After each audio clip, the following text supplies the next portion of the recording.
नमस्कार। दिन भर की हर खबर से आपको करने खबरदार, मैं हूं श्वेता सिंह। क्या चुनावों में इस्तेमाल होने वाली हमारी इलेक्ट्रॉनिक वोटिंग मशीन यानी ईवीएम इतनी दोषपूर्ण है कि इसके जरिए चुनाव जीता जा सकता है? यह सवाल इसलिए उठ रहा है क्योंकि समाजवादी पार्टी और बहुजन समाज पार्टी कह रही है कि यूपी में बीजेपी की ऐतिहासिक जीत के पीछे जनादेश नहीं है बल्कि ईवीएम है, और केजरीवाल पंजाब में हार का ठीकरा ईवीएम पर फोड़ रहे हैं। खबरदार में आज हम ईवीएम मशीन पर लगाए जा रहे संगीन आरोपों के सच की पड़ताल करेंगे, लेकिन पहले ईवीएम पर हो रहे चौतरफा हमले की तलखी देखिए। चुनाव आयोग इन वीवीपैट की स्लिपों की काउंटिंग करा। इन्होंने जबरदस्ती की घोटाले वाली भारी जीत हासिल की है।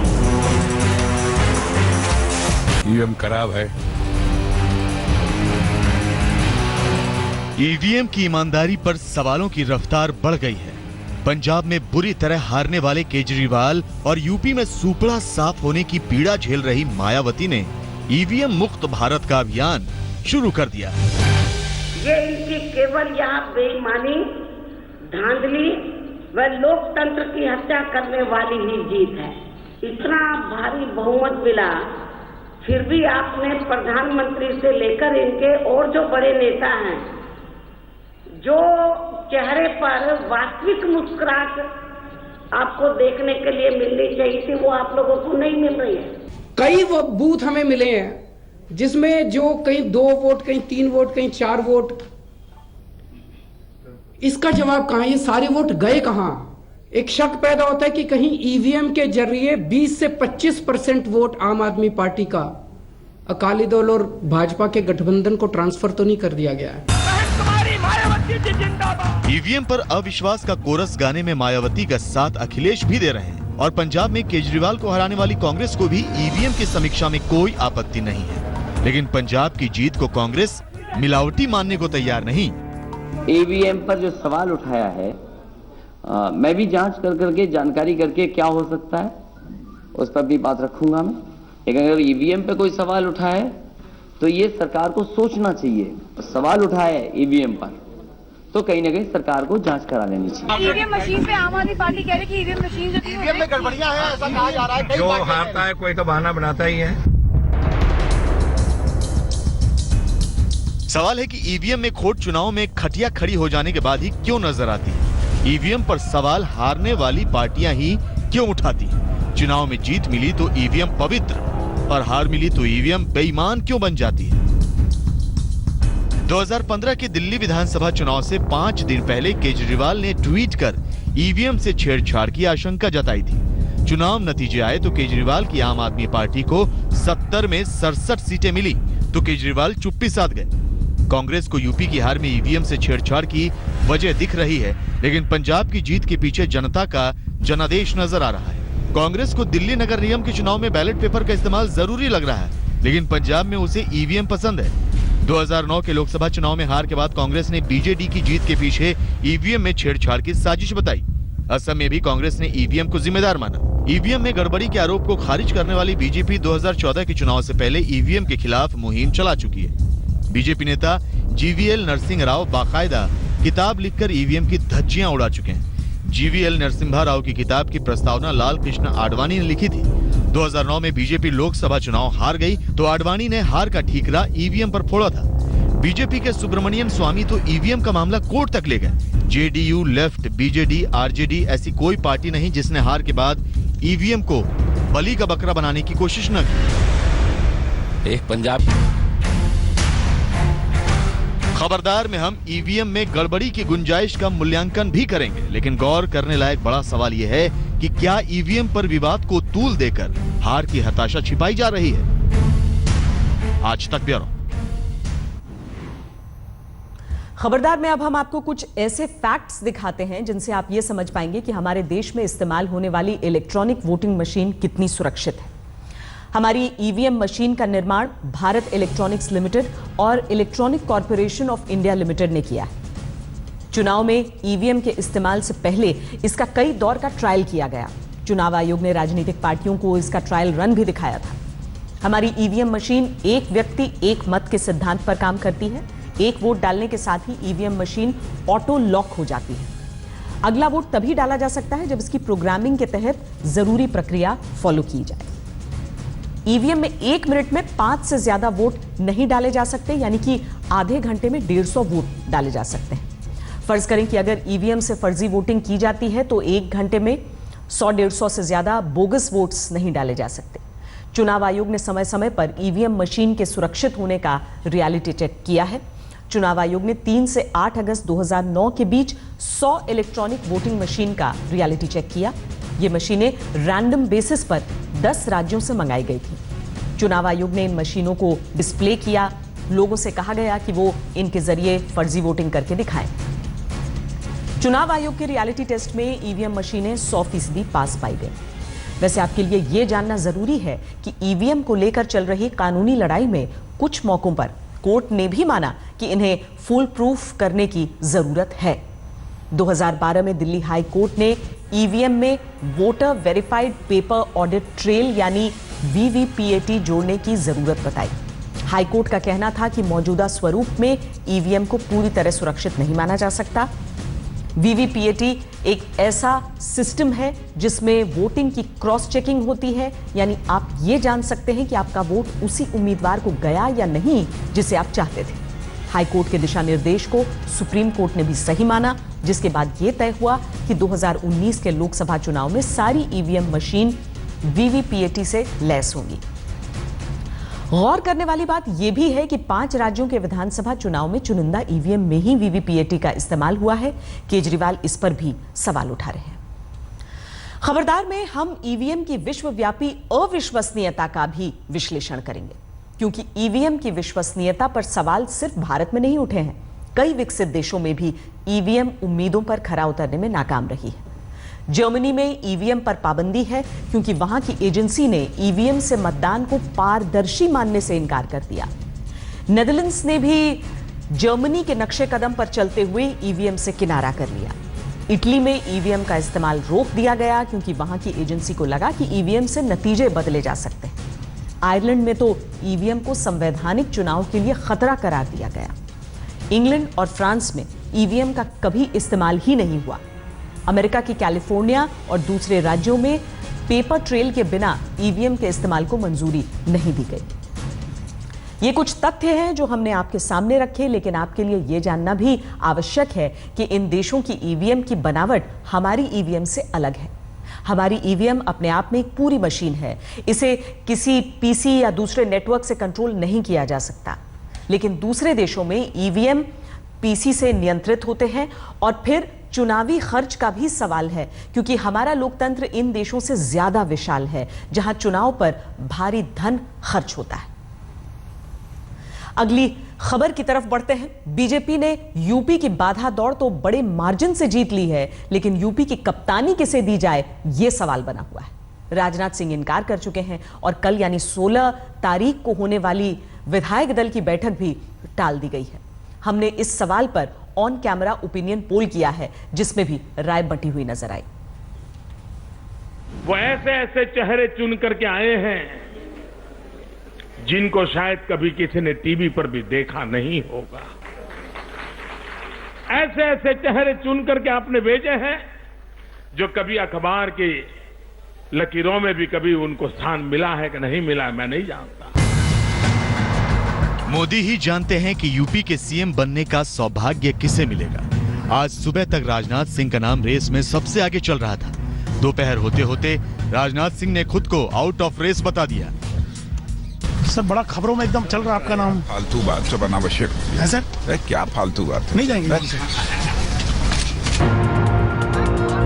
राजनाथ की यूं दौर से बाहर होते ही सीएम की पहेली और उलझ गई है। इस उलझन में दिल्ली से लखनऊ तक पूरी पार्टी फंसी है। दावेदार दम साधे हवा का रुख भांपने में लगे हैं। पूरी सावधानी बरती जा रही है कि मुंह से कुछ ऐसा वैसा ना निकल जाए। कंफ्यूजन बीजेपी के भीतर ही नहीं, यूपी की जनता के मन में भी है। आज तक के ऑन कैमरा ओपिनियन पोल में सीएम कौन है के सवाल पर राय बुरी तरह बंटी दिखी। उत्तर प्रदेश का मुख्यमंत्री कौन होना चाहिए? योगी आदित्यनाथ। राजनाथ सिंह जी। क्यों राजनाथ सिंह होना चाहिए? पहले उनका पुराना अनुभव काम आएगा जी। उत्तर प्रदेश का मुख्यमंत्री किसे होना चाहिए? मनोज सिन्हा। मनोज सिन्हा। क्यों मनोज सिन्हा? बहुत विकास कार्य किए हैं। भाई देखिए, संगठन बना है, भाजपा का बना है, तो भाजपा में तो स्वतंत्र देव सिंह सबसे फिट आदमी है। हमारे हिसाब से सर जो है ज्यादा से ज्यादा जो है अगर राजनाथ सिंह को अगर सीएम पद का मिल जाए तो वो ज्यादा अच्छा रहेगा। हमारी तो पहली पसंद है राजनाथ सिंह। वैसे तो पहले ही ये चर्चा थी कि गुरुवार को विधायकों की बैठक में केंद्रीय मंत्री वेंकैया नायडू और बीजेपी महासचिव भूपेंद्र यादव पर्यवेक्षक बनकर जाएंगे और उनकी राय लेकर लौटेंगे तो बीजेपी संसदीय बोर्ड नए नेता के नाम पर मुहर लगाएगा और मुहर पर आखिरी मुहर अध्यक्ष अमित शाह की लगेगी। लेकिन अब तक यही साफ नहीं हो पाया है कि विधायकों की बैठक होगी कब। यूपी का मुख्यमंत्री कौन होगा, इसका सही जवाब या तो नरेंद्र मोदी जानते हैं या फिर अमित शाह। लेकिन जब तक नाम का औपचारिक ऐलान नहीं हो जाता तब तक अटकलों का बाजार गर्म है। किसी को लगता है कि यूपी चलाने के लिए बड़ा कद जरूरी है तो किसी का कहना है कि प्रशासनिक अनुभव का सबसे ज्यादा ध्यान रखा जाएगा। कोई जातीय समीकरण को महत्व दे रहा है, लेकिन एक बात हर कोई मानता है कि जो भी मुख्यमंत्री होगा वो मोदी और संघ दोनों का विश्वास पात्र होगा।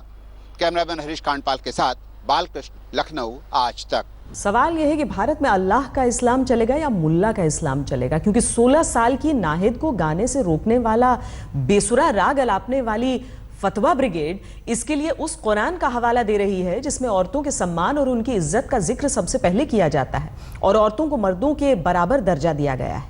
दरअसल सच ये है कि फतवा जारी करने वाले लोगों को कुरान का ज्ञान ही नहीं है, क्योंकि अगर ऐसा होता तो फतवेबाज अब तक 3 तलाक के खिलाफ फतवा जारी कर चुके होते, क्योंकि जबकि भारत में हर 1000 में से औसतन 5 मुस्लिम महिलाएं 3 तलाक की प्रथा की शिकार थी। क्या आपने कभी सुना है कि मुस्लिम महिलाओं को शिक्षा देने के लिए कभी कोई फतवा जारी किया गया हो, जबकि भारत में 85% मुस्लिम महिलाएं पढ़ना लिखना नहीं जानती? अगर फतवेबाजों को इस्लाम का इतना ही ज्ञान होता तो वो बाल विवाह के खिलाफ फतवा जारी करते, क्योंकि आंकड़े बताते हैं कि आज भी भारत में मुस्लिम लड़कियों की शादी 16 से 20 साल की उम्र में कर दी जाती है। अगर फतवा जारी करने का इतना ही शौक है तो मुल्ला मौलवी परिवार नियोजन से जुड़ा कोई फतवा क्यों नहीं जारी करते, जबकि भारत के मुस्लिम समुदाय में प्रजनन दर का आंकड़ा 2.7 है, जो बाकी सभी समुदायों से ज्यादा है।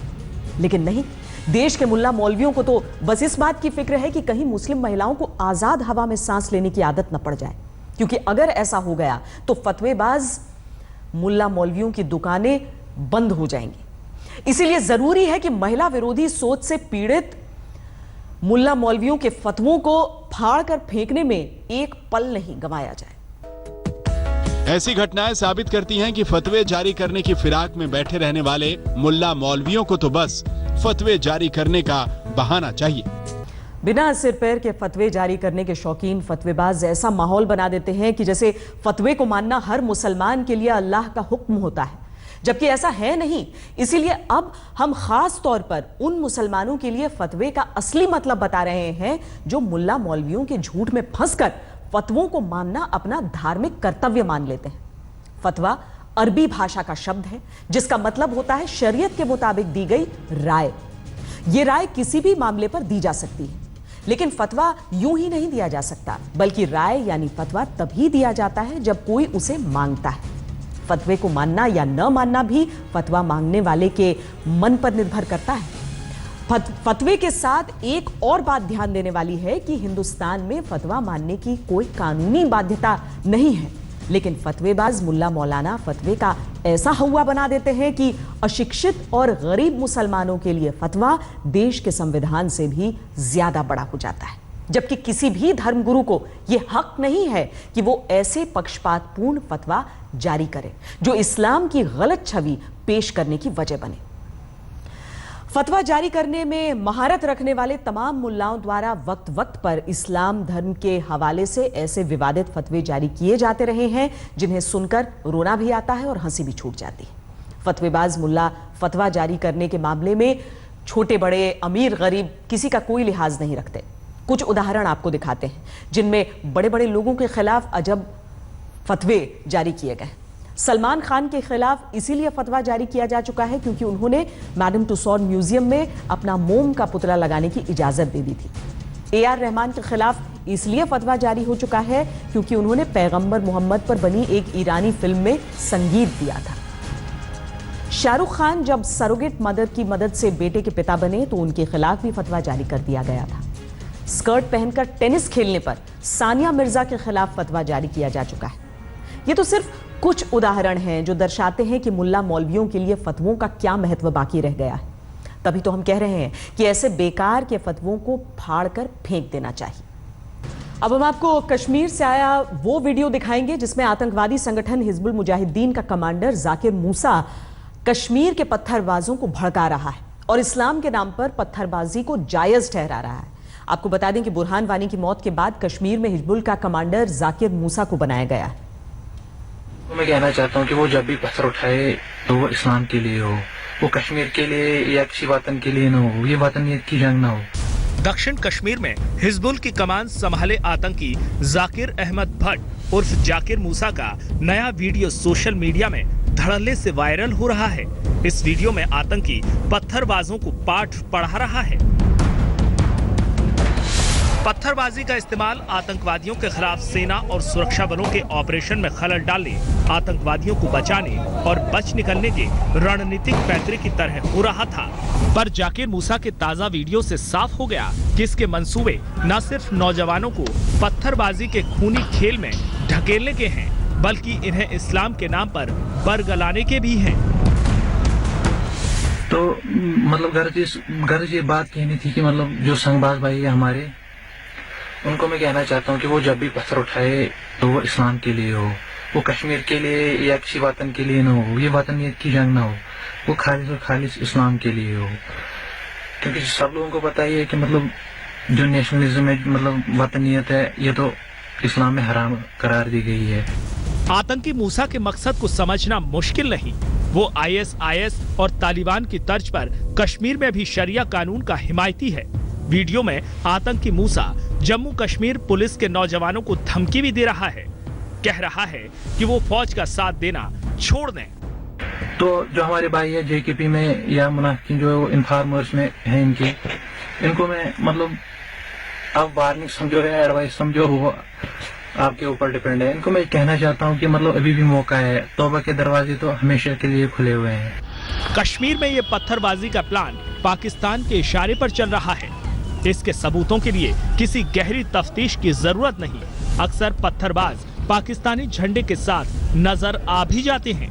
परेशानी दरअसल उन लोगों की है जो अमन चैन से रहना चाहते हैं, लेकिन घाटी में आग लगाने वालों के मंसूबों के चलते परेशानी झेल रहे हैं। बहरहाल आतंकी के इस वीडियो की जांच जारी है। आज तक ब्यूरो। खबरदार में आज के लिए इतना ही। देश और दुनिया की बाकी खबरों के लिए आप देखते रहिए आज तक।